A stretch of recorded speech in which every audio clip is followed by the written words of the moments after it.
yaitu kita itu ketika berhasil dalam kehidupan dunia, ketika mendapatkan sebuah hal, meraih pencapaian,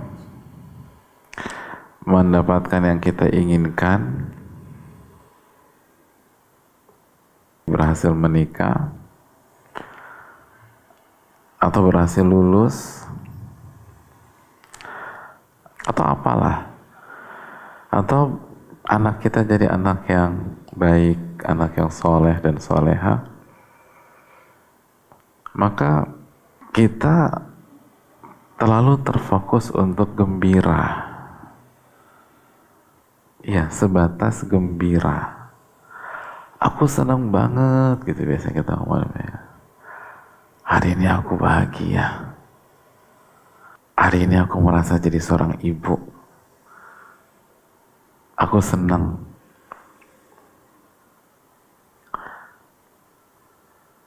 Ketika lulus kuliah, wah senang udah. Lamarannya diterima, tambah senang lagi. Sebaliknya, ketika kita gagal,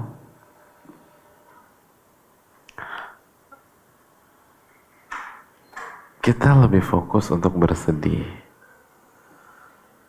Sedih gitu kalau kita gagal. Kayaknya aku gagal deh Pak Ustadz jadi seorang ibu. Oh sakit banget kita itu jemaah.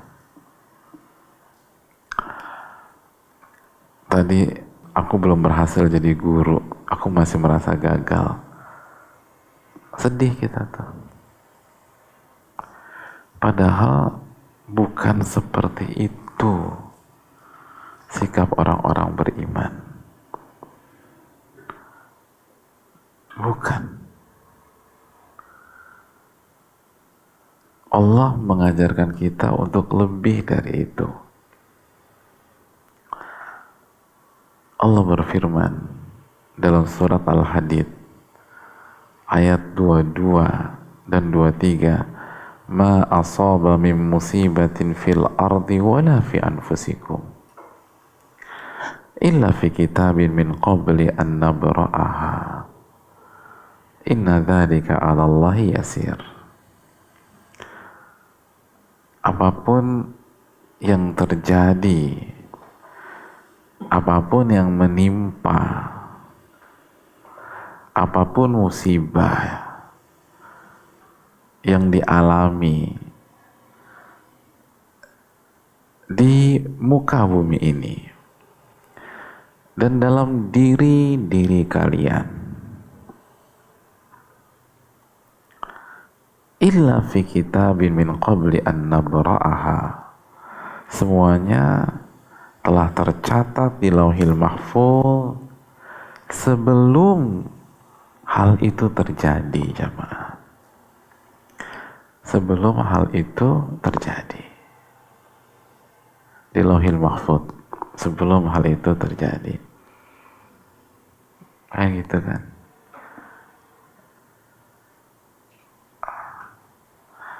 Ketika anak kita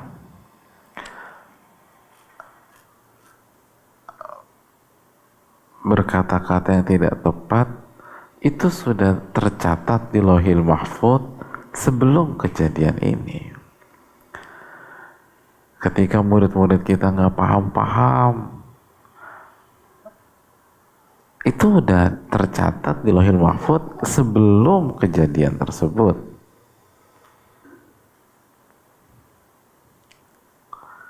Dan itu harus kita imani, jamaah. Sangat mudah untuk Allah berbuat seperti itu. Harus kita imani. Nah, buah dari iman itu apa sih? Apa yang membedakan ketika seseorang beriman kepada takdir, bahwa ini sudah dicatat, dengan orang yang nggak beriman kepada takdir? Jawabannya ada di ayat berikutnya. Likaila ta'sau ala ma fatakum wala tafrahu bima atakum. agar kalian tidak putus asa, agar kalian tidak terlalu bersedih terhadap apa yang kalian gagal dapatkan.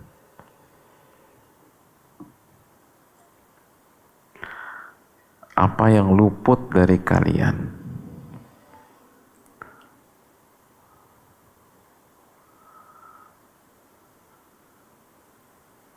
Dan kalian tidak terlalu gembira ketika mendapatkan keinginan kalian. Jadi ini ayat tuh menarik banget jamaah. Ternyata orang-orang beriman itu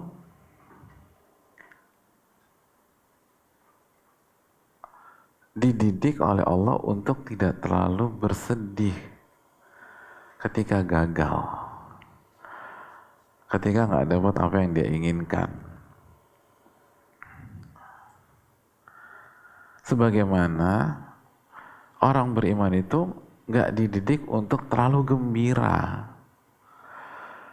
ketika mendapatkan yang dia inginkan, ketika berhasil, ketika punya anak, ketika bisa nikah, ketika bisa buat sekolah, ketika bisa mencetak murid yang baik, murid yang pintar, ketika punya anak. Jadi ketika punya anak tidak terlalu gembira, ketika nggak punya anak atau program gagal juga nggak terlalu bersedih, biasa-biasa aja. Ketika kaya nggak terlalu gembira, biasa-biasa aja. Ketika gagal jatuh miskin juga nggak sedih-sedih juga, biasa-biasa aja. Gitu. Ketika ibu-ibu minta izin nggak diizinkan suami, nggak terlalu sedih. Ketika diizinkan, gak terlalu gembira juga, biasa-biasa aja. Sebagaimana suami ketika memerintah istrinya nggak mau nurut, nggak jatuh, nggak terlalu sedih. Begitu dapat istri yang penurut, nggak terlalu gembira juga. Itu orang-orang beriman. Itu poinnya. Makanya ketika umat Islam quote and quote kalah di perang Uhud. Masih ingat nggak perang Uhud jamaah? Jadi kan perang Uhud tuh kita menang apa kalah jamaah? Secara bahasa orang awam itu kita kalah. Bahasa orang awam.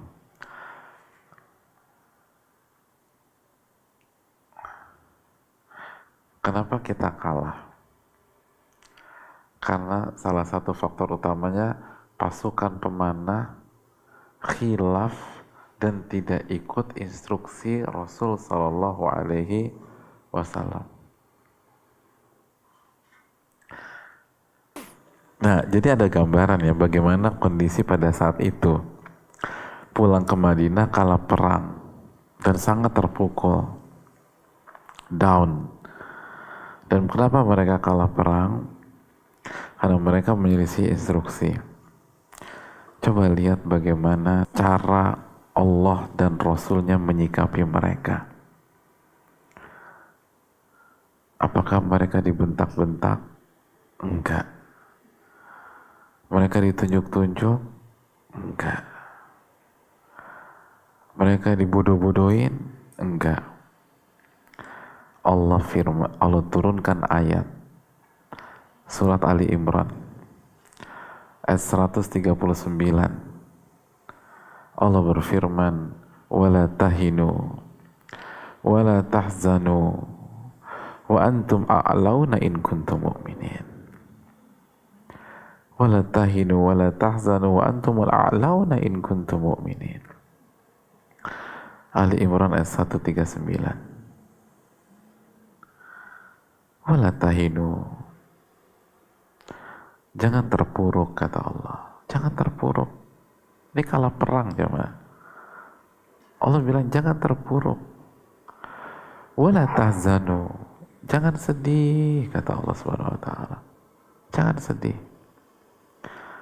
Wa antumul a'launa in kuntum mu'minin.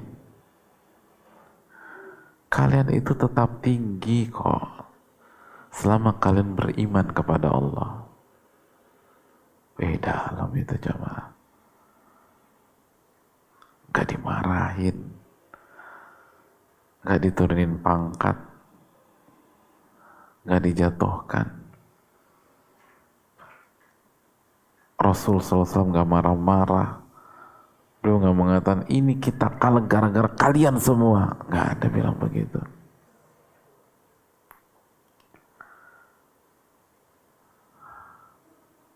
Justru dihibur.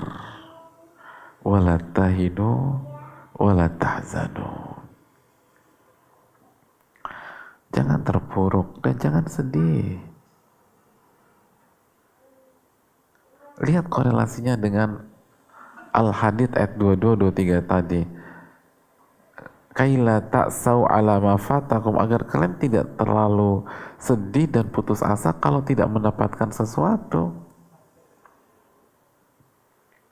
Dan tidak tenggelam dalam euforia kesenangan ketika mendapatkan sesuatu.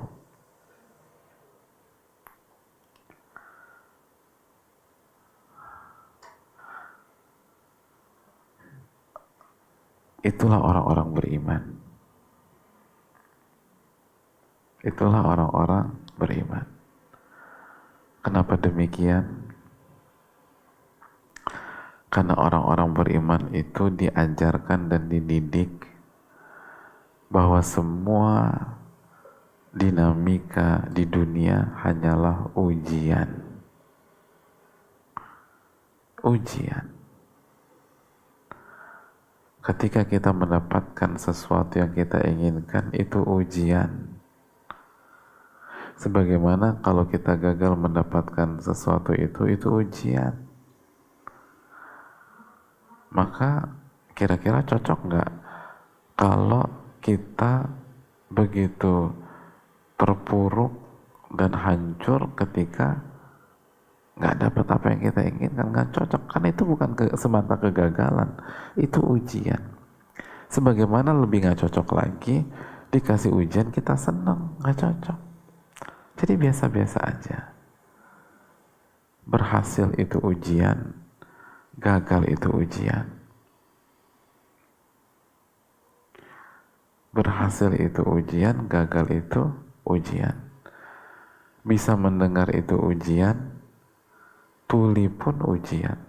Gak ada yang membedakan. Hanya ahli dunia yang sok-sok membedakan. Adapun ahli akhirat, orang beriman, gak membedakan. Semua ujian.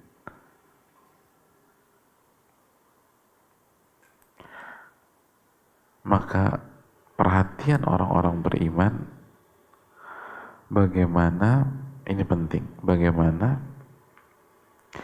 ketika berhasil kita mendapatkan pahala dan keberkahan, dan ketika kita gagal pun kita mendapatkan pahala dan keberkahan. Itu inti kehidupan. Bukan senang karena keberhasilan dan bukan terpuruk ketika kegagalan, bukan. Tapi ketika kita berhasil, bagaimana berhasil ini melahirkan pahala dan keberkahan. Dan ketika kita gagal, bagaimana kegagalan ini melahirkan pahala dan keberkahan. Gitu.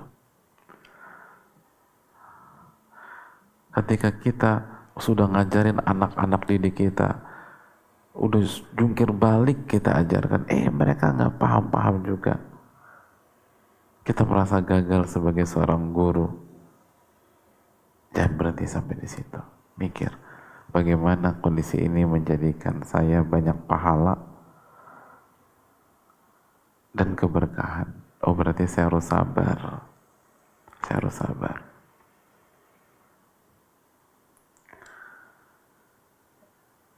ketika anak kita jadi anak yang soleh dan soleha. Jangan tenggelam dalam euforia. Tapi bagaimana keberhasilan ini memberikan pahala dan keberkahan. Berarti saya harus bersyukur. Kayak itu jemaah. Harus bersyukur.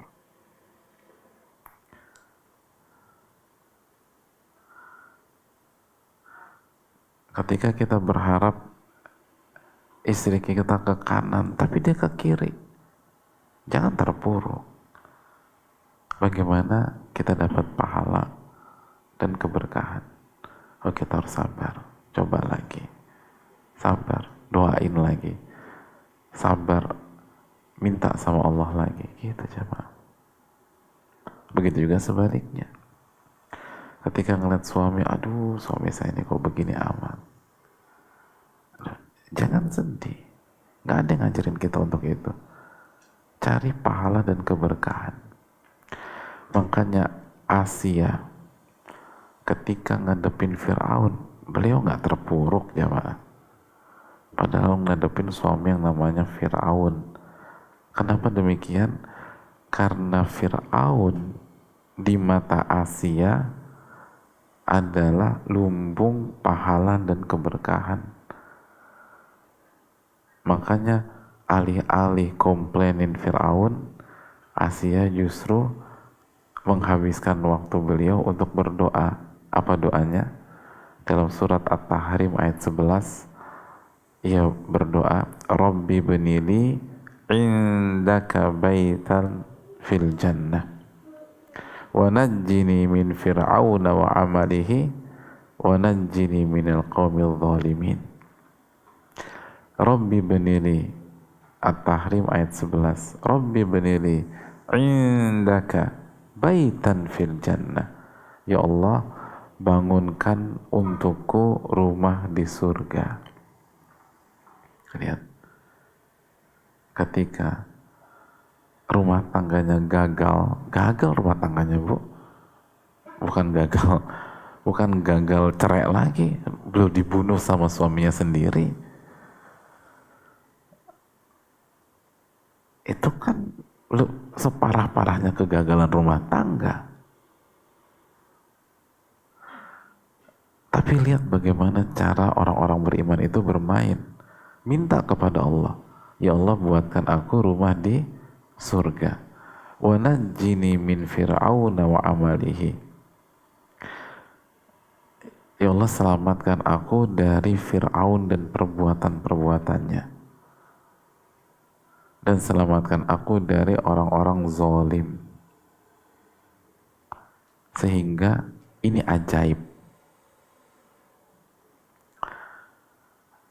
Asia jadi wanita terbaik di dunia di tengah-tengah hancurnya rumah tangga beliau. Wih, itu luar biasa. Itu benar-benar mind blowing. Nah, itu kata Sean itu. Orang tuh selama ini kita tuh berpikir polanya orang yang berhasil di antara syarat dan kriterianya rumah tangganya berhasil juga. Makanya mereka jangan bicara macam-macam lah kalau nggak bisa urus rumah tangga atau didik keluarga. Asia rumah tangganya berantakan. Tapi dari puing-puing hancurnya rumah tangga beliau itulah beliau menjadi wanita terbaik di dunia. Itu orang beriman, jemaah. Itu orang beriman. Makanya gak boleh teman-teman menjadikan tuli itu sebagai alasan tidak beramal, tidak beribadah, dan tidak berkarya. Gak ada ceritanya tuh. Gak boleh ada satupun dari teman-teman yang menjadikan tuli sebagai alasan untuk tidak beramal. tidak beribadah, dan tidak berkarya. Tidak boleh ada satupun teman-teman yang menjadikan tuli sebagai alasan untuk minder, tidak optimis, untuk pesimis. Gak ada ceritanya. Ini Asia bersinar di atas puing-puing kehancuran rumah tangganya.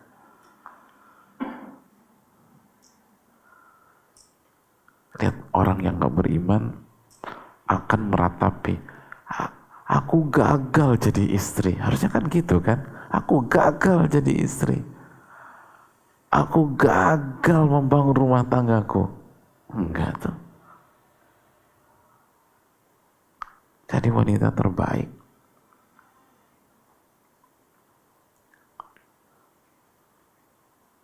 Ini yang harus kita camkan lah teman-teman. Makanya kan gini loh, kita ini jadi masalah dari kecil udah salah membangun tolak ukur. Contoh, kalau di dunia belajar nih, misal dunia murid, kalau gurunya senang, kalau gurunya muji kita senang, kalau gurunya marah kita sedih. Ini kan salah persepsi.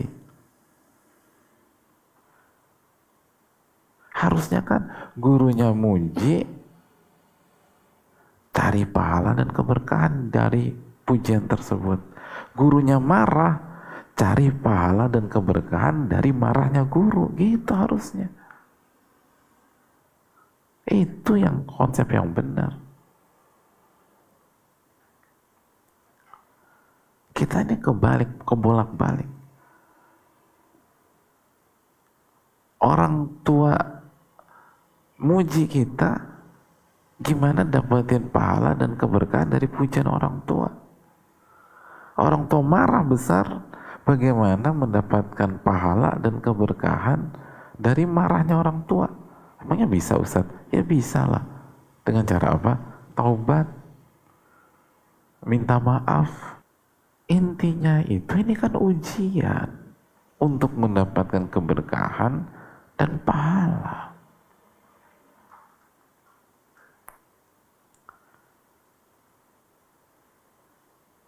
Itu poinnya.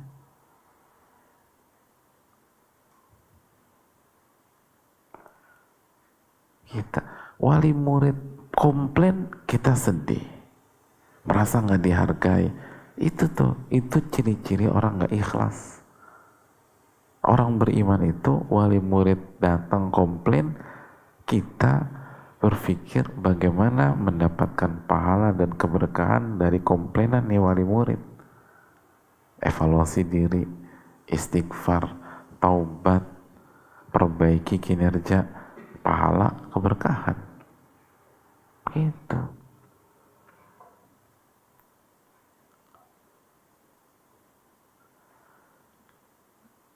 Itulah konsep kita. Makanya enak jadi orang beriman. Gagal itu nggak sedih. Bahkan dihibur sama Allah Subhanahu wa taala, wala tahinu wala tahzanu wa antumul a'launa in kuntum mu'minin. Kita udah baca ayatnya tadi. Jangan terpuruk, jangan sedih, kalian itu mulia. Kalian tuh tinggi jika kalian beriman kepada Allah. Biasa aja. Lihat Nabi SAW ketika menjenguk Ummul Ala, seorang sahabiat, seorang wanita yang sakit keras pada saat itu. Alih-alih tenggelam di dalam samudra kesedihan, Nabi SAW justru mengatakan kepada Ummul Ala, absyiri ya Ummul Ala. Ummul Ala, gembira dong. Kenapa sedih? Gembira. Fa inna maradal mu'min yudhibu khotoyah kama tudhibun naru khobathal hadid. Karena penyakit seorang mukmin itu akan menghapus dosa-dosanya sebagaimana api akan menghapus karat dari besi. Gitu. Itu yang harus kita camkan.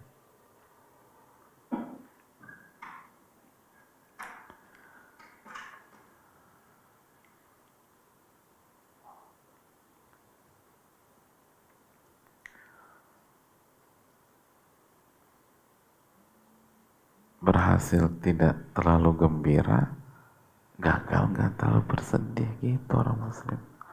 Karena bukan itu konsep kehidupan. Kalau kita punya konsep berhasil kita senang, gagal kita sedih, kita akan jadi orang-orang yang rapuh, benar deh, rapuh, gak kuat. Tapi kalau biasa-biasa aja, oh ya, itu orang kuat tuh.